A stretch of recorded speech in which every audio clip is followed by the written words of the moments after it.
Hello friends, இந்த Photoshop tutorialல நம்ம இமேஜஸை எப்படி ஈஸியாக டாக்குமெண்ட்டில் காப்பி பேஸ்ட் பண்ணுறதுன்னு பார்க்கலாம். இப்போ ஒரு நியூ டாக்குமெண்ட் ஓப்பன் பண்ணி வச்சுருக்கேன். இது வந்து ஒரு கலரில் ஃபில் பண்ணிக்கலாம்.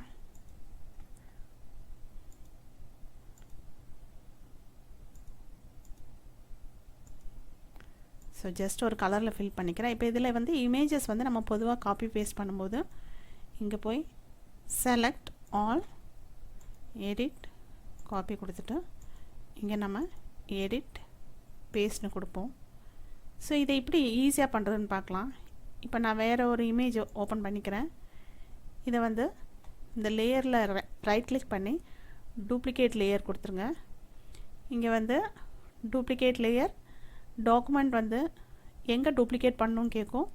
ஸோ நான் இதை நியூ டாக்குமெண்ட் வந்து அன்டைட்டில்டு 1 இருக்குது, அதை செலக்ட் பண்ணிக்கிறேன், ஓகே கொடுத்துக்கிறேன். இப்போ அதை ஓப்பன் பண்ணி பார்த்தீங்கன்னா பாருங்கள், உங்களுக்கு இது வந்து காப்பி பேஸ்ட் ஆகிருக்கு இந்த டாக்குமெண்ட்டில். ஸோ இந்த மாதிரி நம்ம ஈஸியாக வந்து இமேஜஸ் வந்து நியூ டாக்குமெண்ட்டில் வந்து காப்பி பேஸ்ட் பண்ணிக்கலாம்.